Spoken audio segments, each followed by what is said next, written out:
Selamat pagi Pak Susanto dan teman-teman semuanya. Kami dari kelompok 2 akan mempresentasikan tentang peramalan permintaan. Kelompok 2 beranggotakan yang pertama ada Astiandi Nur Alia dengan NIM F022018. Kemudian saya Nabila Khairun Sanurianto dengan NIM F022093. Kemudian ada Yohana Natalia Lintang Respati dengan NIM F02200136. Next. Yang pertama ada pentingnya peramalan ekonomi. Nah, tujuan dari peramalan ekonomi adalah untuk mengurangi resiko atau ketidakpastian yang dihadapi perusahaan dalam pengambilan keputusan jangka pendek dan jangka menengah dan jangka panjang. Perusahaan melakukan peramalan karena memerlukan jawaban, yaitu kayak yang pertama ada berapa banyak produk yang harus dibuat, kemudian yang kedua berapa harga produk yang harus ditetapkan, yang ketiga ada berapa banyak biaya untuk iklan, yang keempat bagaimana membuat rencana pertumbuhan perusahaan.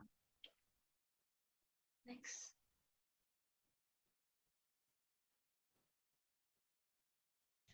Kemudian ada langkah-langkah melakukan peramalan ekonomi. Yang pertama yaitu melakukan peramalan ekonomi makro tentang kegiatan ekonomi secara keseluruhan. Di sini contohnya yaitu dapat melakukan peramalan tentang kondisi bisnis sekitar tentang penjualan mobil baru, rumah-rumah baru, listrik, dan lain sebagainya. Kemudian langkah yang kedua yaitu membuat peramalan ekonomi mikro tentang permintaan dan penjualan dari industri dan perusahaan. Di sini dapat melihat pangsa pasar historis dan strategi pemasaran yang direncanakan, seperti perkenalan produk baru, perubahan harga, dan upaya promosi dari suatu industri atau perusahaan. Kemudian yang ketiga, menentukan teknik peramalan, yaitu kualitatif ataupun kuantitatif.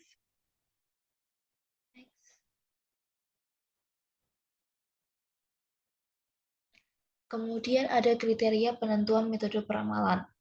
Di sini ada beberapa kriteria, yaitu yang pertama ada biaya persiapan peramalan dan keuntungan yang dihasilkan dari penggunaannya.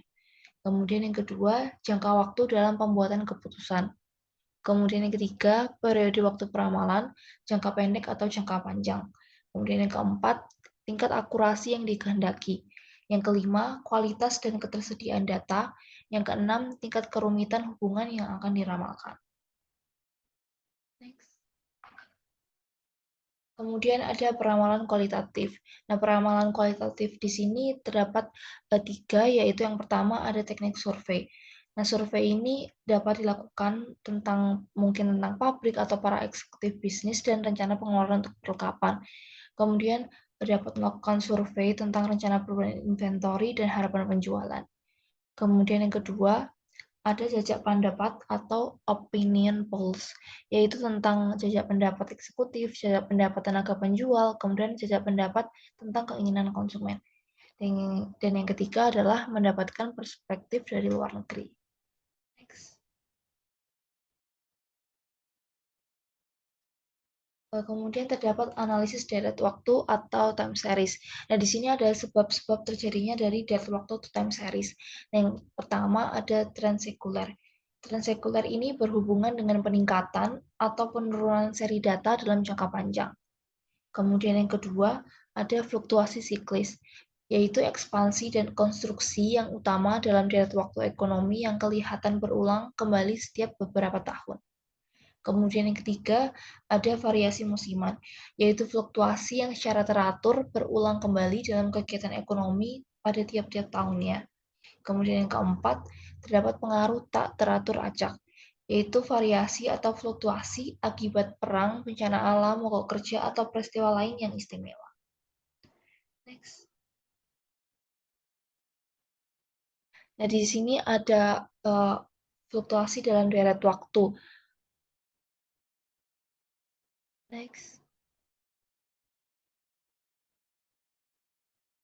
Kemudian ada memproyeksi tren masa lalu dengan meletakkan suatu garis lurus pada data baik secara visual atau analisis regresi.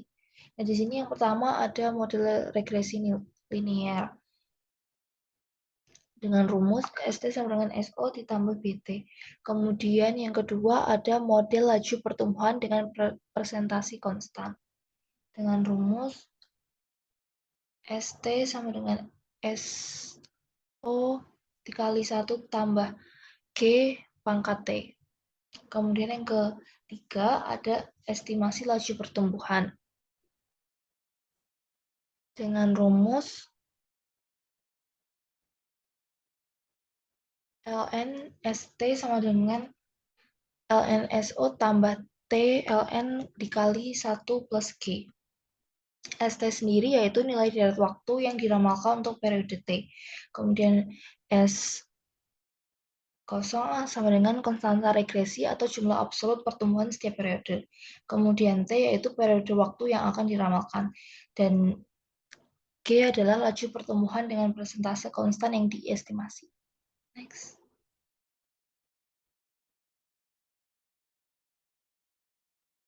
Baik, selanjutnya adalah proyeksi tren. Proyeksi tren adalah data yang terjadi apabila terdapat kenaikan dan penurunan sekuler jangka panjang. Beberapa rumus-rumus yang diperlukan dalam proyeksi tren seperti yang sudah ada di layar.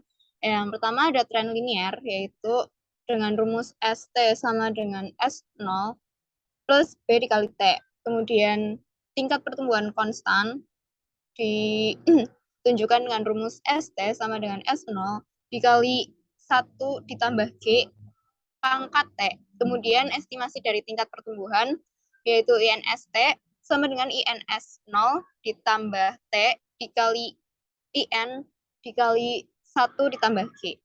Next. Kemudian variasi musiman. Dalam variasi musiman ini terdapat rasio yang digunakan terhadap metode tren. Yang pertama ada rasio itu sama dengan aktual per ramalan trennya. Kemudian yang kedua, penyesuaian musiman itu adalah rata-rata rasio untuk setiap periode musiman. Kemudian yang ketiga, penyesuaian ramalan sama dengan adalah ramalan tren dikali dengan penyesuaian musiman. Boleh di next. Kemudian rata-rata bergerak. Rata-rata bergerak itu rumusnya ditunjukkan dengan FT sama dengan sigma W dikali A T min I per W. Rata-rata bergerak ini adalah merupakan model data yang menggunakan data permintaan baru untuk melakukan peramalan di masa yang akan datang. Biasanya kerangka waktu yang diambil itu berbeda-beda, dapat 2 tahun sekali atau 3 tahun. Boleh di next. Kemudian peramalan pemulusan eksponensial. Peramalan pemulusan eksponensial ini seringkali digunakan untuk peramalan jangka pendek. Peramalan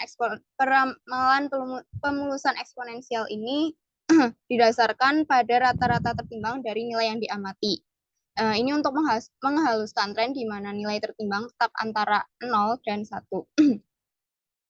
Rumus yang digunakan adalah FT plus 1 sama dengan W AT ditambah 1 min W dikali FT, di mana 0 kurang dari atau sama dengan W dan lebih besar atau sama dengan 1. Next.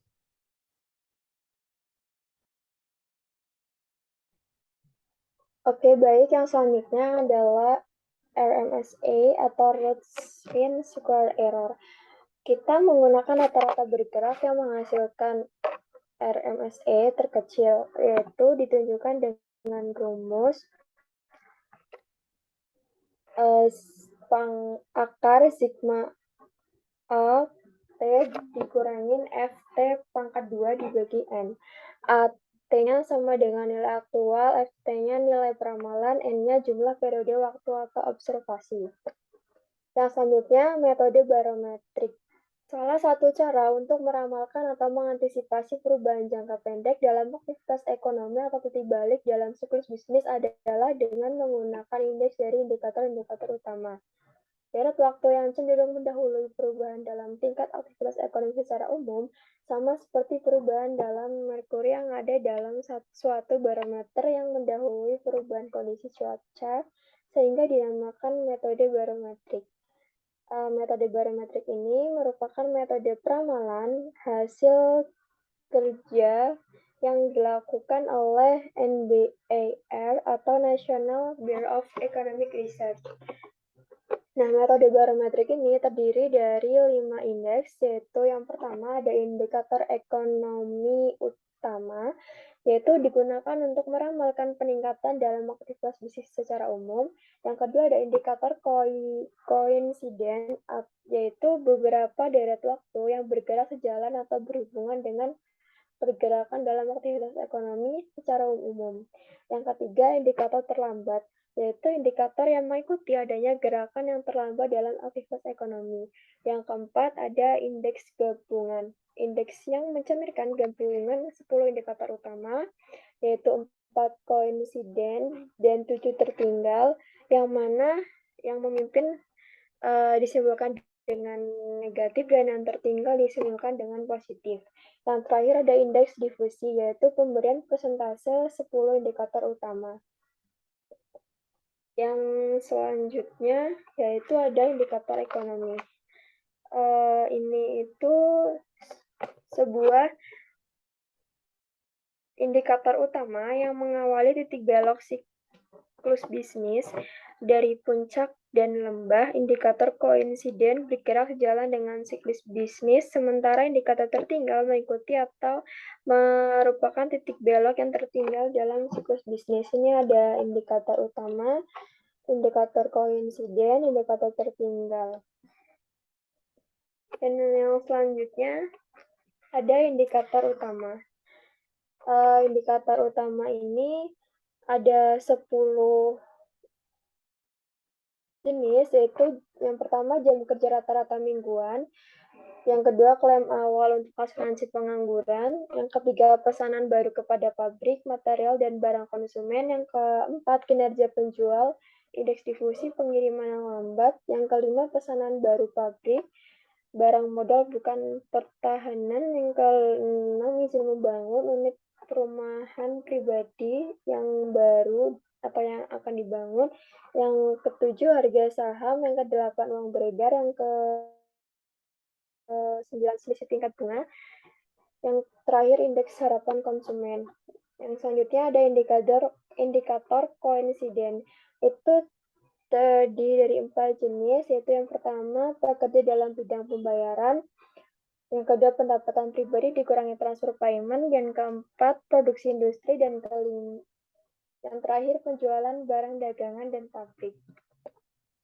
Yang selanjutnya ada indikator tertinggal, yaitu yang pertama jangka waktu rata-rata dari pengangguran, yang kedua rasio persediaan pabrik dan perdagangan untuk penjualan, yang ketiga perubahan biaya tenaga kerja per unit output pabrik, dan yang keempat pinjaman komersial dan industri, yang kelima tingkat bunga utama dan rata-rata bank, yang keenam rasio kredit cicilan konsumen terhadap pendapatan nasional, dan yang terakhir perubahan dalam indeks harga konsumen untuk jasa. Dan yang selanjutnya ada indeks gabungan untuk 10 indikator utama, indeks gabungan untuk 4 indikator koinsiden, dan yang terakhir indeks gabungan untuk 7 indikator tertinggal. Yang selanjutnya ada model ekonometri. Model ekonometrik ini berusaha untuk mengidentifikasi dan mengukur kepentingan relatif atau elastisitas dan sebagai macam determinan permintaan atau variabel ekonomi yang lainnya untuk diramalkan. Peramalan ekonometrik ini memungkinkan para manajer untuk menentukan kebijakan yang optimal bagi perusahaan. Teknik peramalan ekonometrik sering menggunakan tren atau variasi musim, teknik penghalusan, dan indikator utama. Model peramalan ekonometrik dapat bervariasi, yaitu antara model persamaan tunggal dan model persamaan berganda.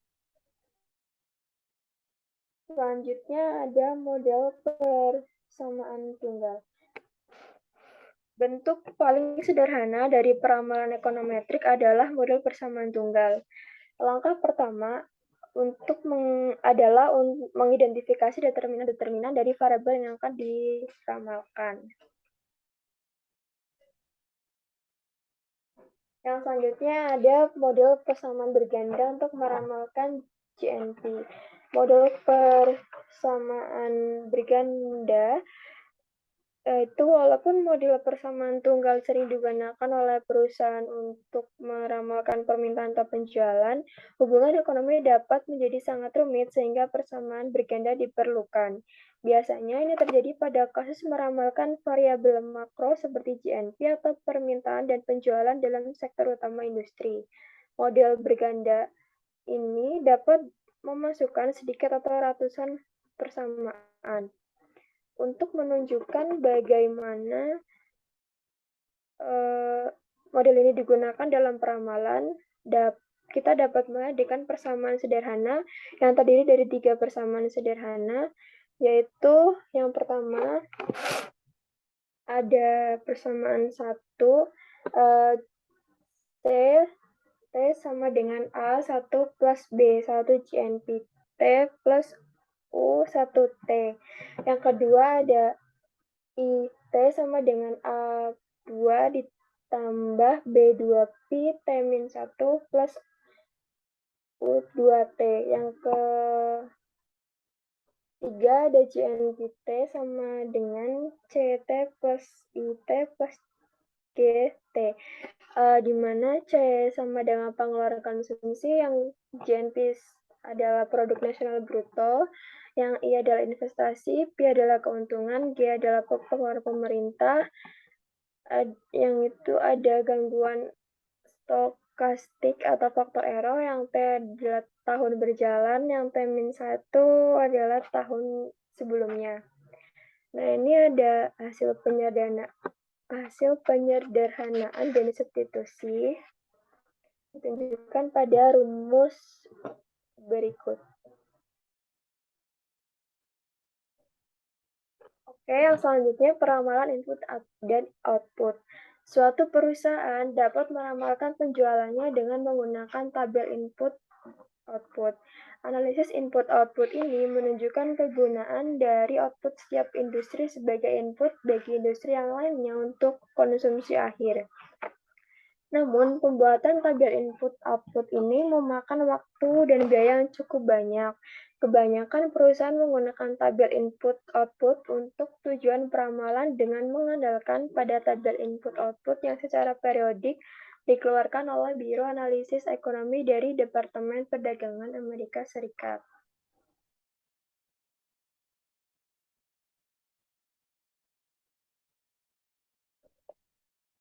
Sekian presentasi dari kelompok kami, kurang lebihnya kami mohon maaf. Wassalamualaikum warahmatullahi wabarakatuh.